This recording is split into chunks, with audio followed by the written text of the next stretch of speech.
And hello, everybody. Welcome to Friday night's after show. It's good to be with you tonight on Narrative. And here's Greg Olear and LB. Nice to see you guys. Welcome to the show. I can't hear you. Good to be here. Oh, there you are. Okay. That's because we're not talking yet. Yeah. You were meant to wear a hat. And I went and got a cap and you're not wearing your hat now, Greg. What's going on? I can't wear the hat and the headphones. So hold on. Okay. So let me get my headphones working. All right. Here I am. Can you guys hear me? Yeah. I can hear you. Yes. I gather we're not on YouTube as well. So the headphones on. Now I can hear you. It's been one hell of a week. I feel like I've been on the air every night this week because we've done. I think you have. We had an extra show last night, so I feel like I'm endlessly on Narrative, which is fine. It's lovely to be with everybody, but boy, it's a lot of airtime to fill. And tonight's going to be really interesting because we've got a full week in review as per usual, and we've got a hats. Hats are a signal for what? So LB, why are we wearing hats? Well, you either flip or you plead the fifth. Oh, okay. So they're gonna flip or they're gonna plead the fifth. All right. That's the game you've created. It's a game. I just created it right now. Yeah. I feel like everyone is talking so much about, the subpoenas, these fucketeers, are they going to show up and blah, blah, blah. And, I'm obsessed with it as well. But when they show up, I think everyone feels, okay, they're probably going to plead the fifth. Right. If and they show what up. does that mean? And what we want to do is I'll take you guys through a little tour through some recent history and some ancient history. And you'll get to see some gangsters and just general horrible criminal human beings, all of whom are somehow connected to the former guy and maybe the Justice Department even. And we'll sort of take a little tour and kind of make a guess, right? Are they going to flip? Are they going to plead the fifth? Everyone's going to plead the fifth, by the way, but I'm spoiling it a little bit. Yeah. I think it'll help people to know, okay, here is actually something that happened before. And here's the sort of the person that's now filling that role. We're familiar with, filling that role. Thank you. Right. Seth. That'll be really interesting. I noticed you had a great show today, Greg Olear, with Craig Unger, and I want to talk about that. But I first want to talk about your thoughts about James Bond, because I know you went to see that. Ooh, yeah. And I want to hear that, because I haven't seen it yet, and I hear it's really good. I haven't either. Look, there's a couple of caveats here. First of all, I think that all James Bond movies should be permanently set in 1963. I do not like James Bond as a 21st century character. He is not. He's a character from the Cold War, like right after the war, a decade and a half after. M is very much a Cold War, World War II vet guy, whatever. So okay. I like Connery. I like that shtick. I like the camp. I like those movies a lot. I love those movies. Yeah, they're great movies. These new movies, I feel like, okay, I can't, I love Daniel Craig as an actor. He's not James Bond. He's just not. Stop it. He's the guy. No. He's the guy that stands next to James Bond and puts on his coat or lights a cigarette or something. That's just not. No. But really having said that, yes. And I like Daniel Craig as an actor. I think he's a wonderful actor, and I like him in everything else he does. But I just don't buy it. However, as a piece of entertainment, it was very, very good. Straight. I thought it's your problem. It was. They try to get too dark with this stuff. I don't want James Bond to be dark. I don't need that from my James Bond. I don't need spy. I don't need it to be realistic. I don't want it to be. I just want to go there and have fun for 2 fucking hours. Is that too much to ask? I don't want tears and longing and bad feels. Because he's a brooding character, right? This kick ass a little bit, right? Exactly. It's a movie character that isn't even faithfully based on the character from the book at all. But that's okay, right? Isn't it okay that James Bond evolves? I feel like it's okay. I feel like he couldn't be the same person all the time. He's a dinosaur and he's supposed to stay a dinosaur. Oh, okay. And that's how it's no. But having said that, I really enjoyed the movie a lot. I thought it was a lot of fun. I thought Craig was really good. They incorporate stuff really well. It's beautiful. They go to these crazy places, and there's great. I'm not a big action movie guy. I usually get bored during the action movies. Those sequences bore the hell out of me. I'm just like, oh, all right, get to the part already. You're stabbing me in the heart. There's a scene in this movie. That's like my living. There's a scene in the movie at the end where he's trying to get to the place where he's got to go. And I think they don't cut. I think it's a whole thing where he's shooting at these guys. It's really cool. I was like, oh yeah, that's a really good scene there. Whatever. I'm spoiling it. There's an action sequence in the James Bond movie at the end. Shocking. I'm sorry to spoil. Breaking news. And there's also the best part is there was a couple of little hat tips, little things for the faithful fans like me who have watched the movies for years and years. And I really enjoy those. I chuckled. No one else in the theater got any of the jokes at all. Even the many old people that were there, just right over their heads, like Bond's hat flying through Miss Moneypenny's office to land on the hook. Oh, You that's know, such a good. James That's such a good Bond move. doesn't have a I hat love that now. move. How are you Stop going to it. recreate I that don't want. now? This is bad. You're This is really bad. ruining me. Like, It is great I that am there's not movies we ruining could it. go see in the movie theaters again, because those are movies you have to see in big screen. They don't look. Yeah. They're not as good on the small screen. And yet the film sector, or what's IATSE, is that how you say it, is going on strike next week. Is that right? Ooh, yeah, it's a big one. We Yeah. actually have a lot of labor strikes happening. Somebody did a thread. I don't know who. I can't remember. Guys, I'm sorry. Sort of summarizing it, but there are a lot of labor strikes coming. This is a big one in the entertainment industry, in the film and television industry. So it's IATSE, and it's everyone that works. Once, there's the hellish process of actually acquiring rights to a movie or writing from a blank page, having a script, getting right?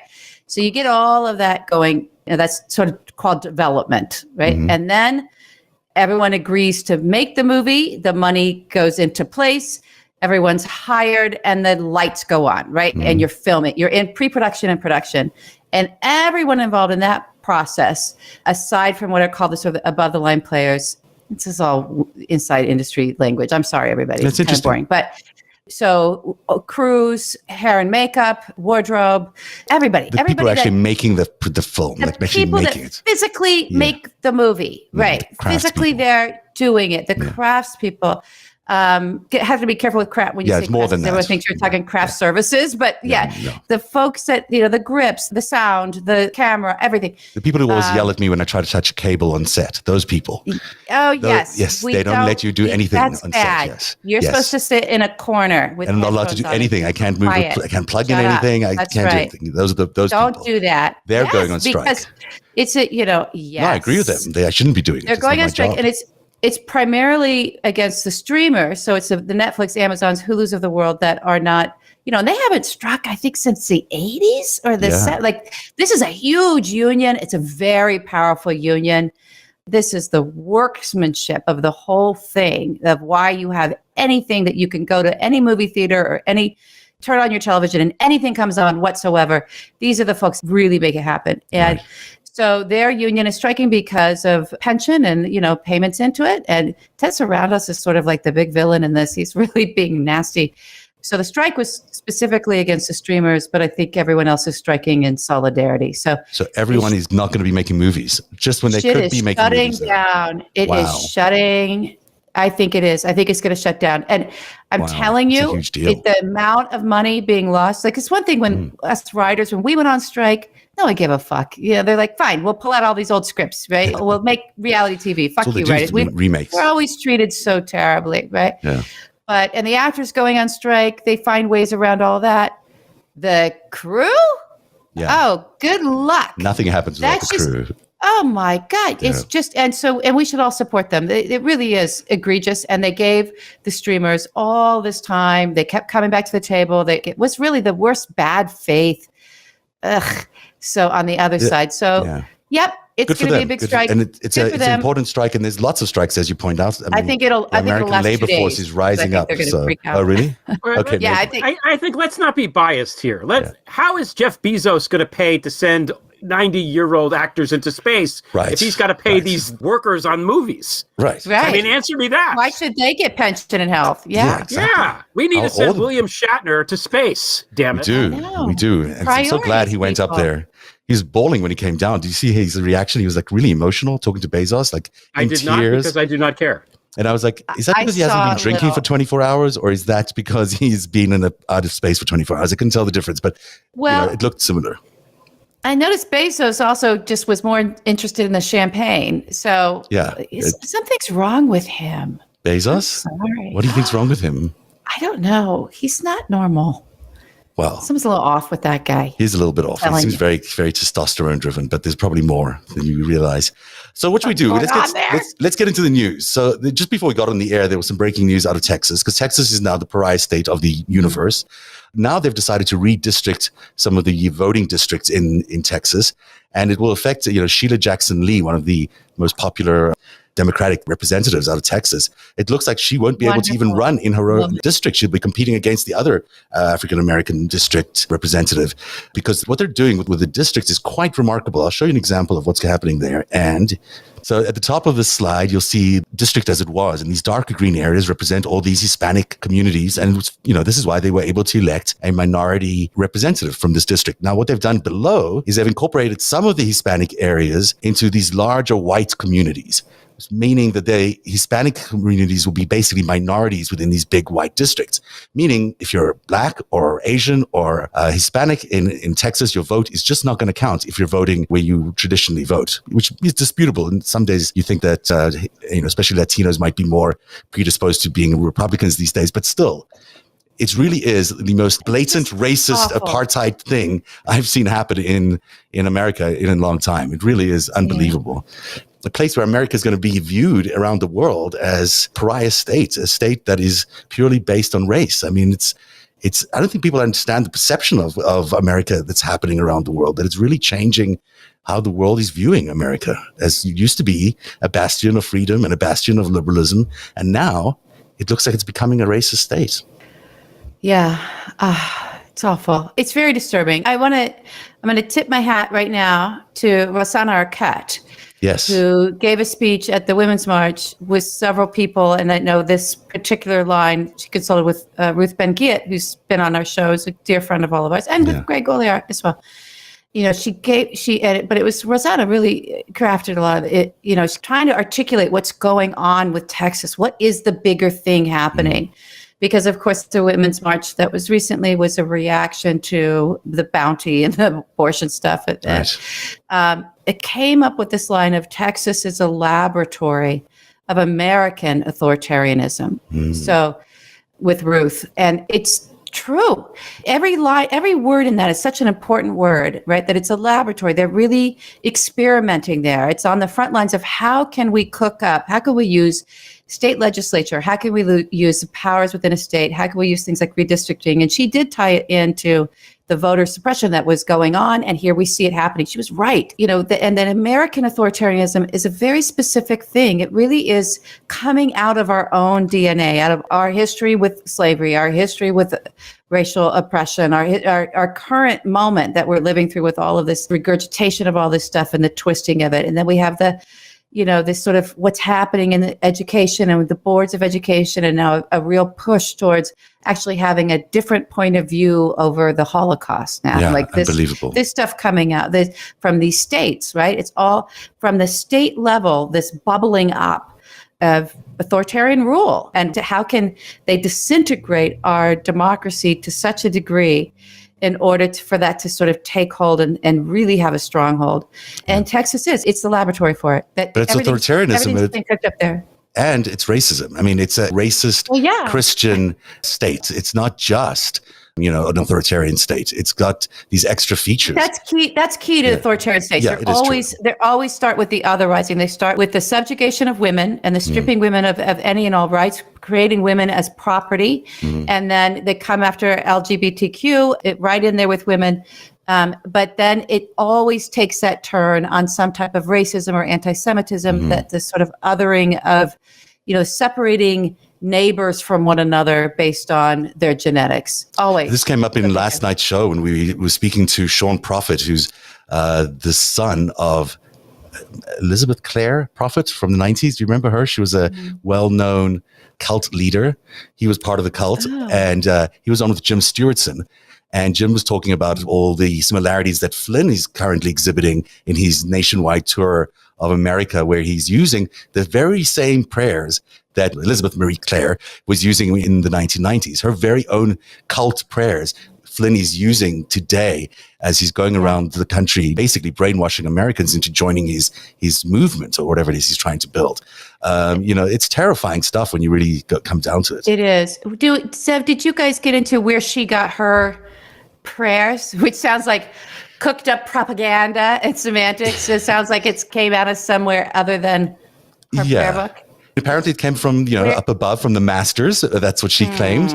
It seems to me that there is another history to the cult, and we didn't really get into it last night, but I know that there is a history related to some, wouldn't surprise anybody here, foreign intelligence, or at least local or domestic intelligence. Sounds like it to me. It certainly does. I mean, She interestingly worked for a UN photographer named Leo Rosenthal in the UN in the 1940s, and he may have been a spy. And so maybe when she was his assistant, maybe she got her some really well-crafted semantics. Yeah, and her father was also a spy for the Germans.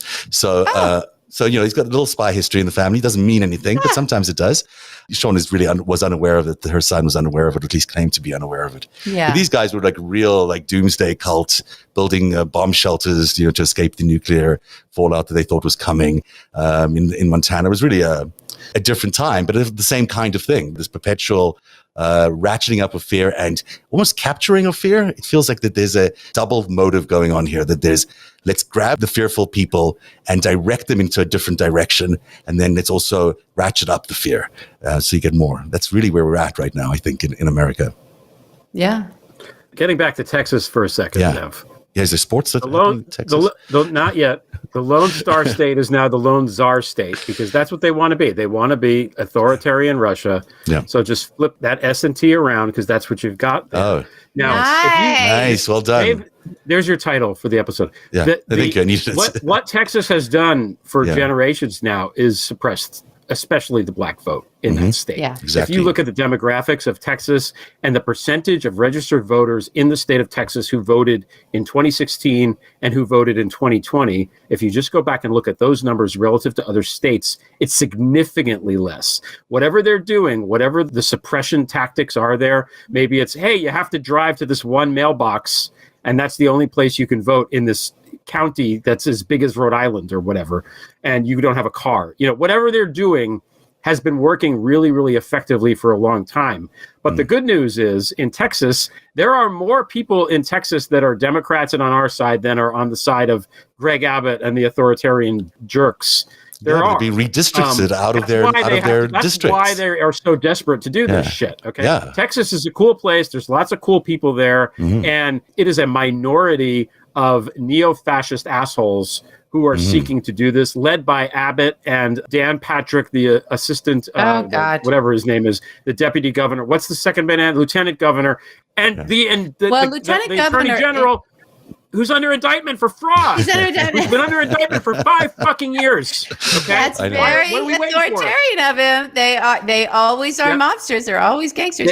They just ignore it. And in Texas, just so you know that. Just so people know, the lieutenant governor in Texas actually has quite a lot of power. The governor is almost just a sort of figurehead. And it's the lieutenant governor that's in there doing a lot of shit with the legislature. You know what you're saying is that minority white rule over everybody else. It does sound a lot like apartheid South Africa to me. I mean, and the problem with apartheid South Africa is you get down the slippery slope of, okay, once you start doing this, you got to find other ways of maintaining this racist rule, and you got to start identifying who's of which race and starting to provide different services. It becomes a really challenging thing once you set down this road. So even though in South Africa, maybe their initial intentions were noble, I doubt it, but maybe they were noble, but it soon got into a very messy situation where they had to start controlling people based on race. And Greg Abbott's intentions are not noble. I don't think his intentions right here. His intentions There's are not nothing noble. It was Texas, the place where they demanded that they have to teach an alternative view of the Holocaust. Was that in Texas also? I believe that was in Texas. There was a Texas school board. Was it Texas or I think so, yeah. Was it Texas? Yeah. Okay, ask the audience because... Ask the audience. Ask the audience. Guys, was Lifeline. it Texas?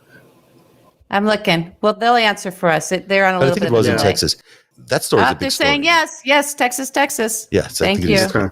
So this is the Holocaust denial story. Do we want to talk about that? Are you guys up on that? Oh, it's so depressing. I mean, I think it's just yet another thing, another notch on the fascistes. We're trying to do a little fashion because we did sports, but fascista, right? Fascist. Yeah, not fashion, but fascist out there, right? In Texas. Yeah. That great big old stupid ass belt buckle that they all have to wear. Whatever happened to the small government Republicans who weren't going to interfere in business and weren't going to interfere in education and all this other stuff? I mean, they just have become just an abomination. I actually think it does us a disservice anymore to point out the hypocrisy. People get really stuck in hypocrisy, and the other side, they know that they're hypocrites. They know that this is a reversal. When we all get all upset about it, and you're such a hypocrite, then they just laugh because it's a troll, right? Because it's like, we don't care. We'll throw anything at you to distract you, to get you all up in your uppityness, right? That's how they think of this new domestic terror party, this old Republican Party that's evolved into this domestic terror party. They love it when people are upset, especially upset around their hypocrisy. I wish everyone would just stop that. Stop pointing out, right? We spent 4 years with Donald, with everyone saying, if Obama had done this, right? And even I did that a couple of times, and it goes nowhere. Instead, it's just like, but we should be presenting an alternative. I mean, it feels to me like the Team Fascist is doing a great job of presenting what a fascist state would look like and feel like. Because they have unity in their messaging and in their goals and in their aims. Team Democracy, which I think is the only issue going into the next election. It seems like that's the only issue that matters, is democracy. Team Democracy is not out there messaging how great democracy is. We are going to know how great it is when we lose it. So, there needs to be a concerted effort to celebrated view of democracy. So people realize that there's a choice. Who do we need it from? We need it from everybody. We're doing it. We need it from everybody. We need it from every single politician who's running for office, and we need it from every celebrity out there. We need to make an absolute concerted effort everywhere to remind people how we got to be this greatest country in the planet, how we got to have all these rights that nobody else has gotten in the world. We did it because we have liberalism and we have a democracy. If we don't have that, we just slide back into a nightmare where women have no rights. Look what's happening in the Supreme Court right now. The rights are being taken away from people. And this is the first step, and there's going to be more and more and more of these rights taken away. It's just the plain truth of what's happening. It's what's happening. We need to present the alternative, which is democracy gives you freedom, it gives you equality, and it gives you more opportunity. It's just the reality of life. And I think we need to very clearly articulate that's what's being actually directly attacked. Greg, to bring it back around to Greg's podcast this morning's discussion with Craig. So good. Craig I thought that was the best articulation of what the Fourth Estate has been doing wrong and what it needs to start doing that I've ever heard anybody give it. We've talked with Craig about that, and I think it's just taken this time to sort of distill it down into really clear language. I think you should grab that bit, Greg, and make a audiogram about it and push that out into Twitter. And everybody here listening, we're going to all amplify that, because it's what he has to say is so good about where the focus needs to be in our press. It needs to be away from this sort of, I can't even remember his semantics, but they were so good. So push that out there, Greg, so we have it. But it was really getting away from this sort of competitiveness and the both sidesness and all of that, and focusing on fact and truth. Yes. And just report the truth, right? And it's getting away from the fairness doctrine and balance. This climbing agenda, right? But he was talking about how it came out of that section with Greg was talking to him about, your book is pretty good at kind of establishing the argument that Donald Trump was owned by Kremlin and also a confidential informant. and the FBI kind of dropped the ball on all that. And why won't anybody talk about this, what you've put together, right? Which is all there. It's pretty irrefutable. A big part of it is, well, there's competitiveness with these other people who think that the Trump-Russia story is somehow their territory, and they don't like that he's out ahead of it. And it's crazy. So sometimes it's down to something petty like that, just petty book deals and petty sources for people who are on mainstream media, right? Who are the big anchors. And it's like, if their sources are pissed off that he has something that they wanted to have, then they'll come in there and say, well, we won't be your talking head, or we won't be your person you can come to anymore if you're going to highlight this guy. So this sort of just the competitive pettiness of it. That's what I wanted to, I really want that out there. I think we should be shaming people. It's like, don't you care about the facts more than you care about your fucking book deal? Especially now. I mean, we really are facing a terrible situation, and we need everyone who's in this game, journalists especially, to be working together and breaking these stories so that we know what's going on. But, I think if people knew how many journalists I talked to and how many stories I've handed, they would be shocked. I'm not asking for a fucking byline on that shit. Yeah. Why would you do that if you're trying to really help the situation? Or say, if you don't do it, that the story's not going to get told. What the fuck? Yeah.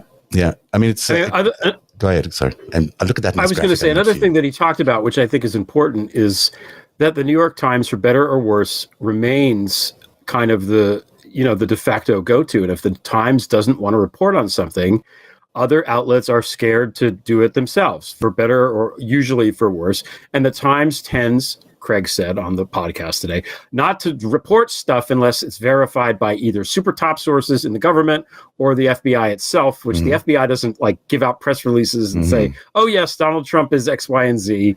And the top government officials are not going to say that either when Donald Trump is the top government official. Duh. So, it's lazy. It's lazy journalism. It's not, there's a point at which, okay, you can have a guy saying, hey, yes, I'm the leader of the country and I say it's X, and that's fine. But you can also connect all the dots. LB, you have the analogy on your podcast, on the World Beneath podcast, with the hole in the wall made by Wile E. Coyote. I love that Wile E. Coyote. Burst through the wall. Yeah. Okay, we didn't see Wile E. Coyote, but it's fucking Wile E. Coyote because we know. We know. We can see the fucking shape. Okay, it's obvious. There's Acme boxes in the corner. It's his address. You can at least... You can report enough to have people draw their own conclusions. There's ways to tell the Trump-Russia story without making explicit statements if you don't want to make them. There's enough smoke there, That's right. and there's We've all been doing fire that on the mountain. for years now. It's really. But also, it's what you guys also got into that was so incredible, Greg, was talking about, tell a little bit about the Iraq, how Cheney manipulated. Can we talk about the balance thing too first? Can we just talk before we leave the media thing? Because one of the things that he said was desired by the New York Times to have both sides of the story is not necessarily the right way to go, because this one side of the story could be completely false. And he was really underlining the need to focus on truth as a journalist.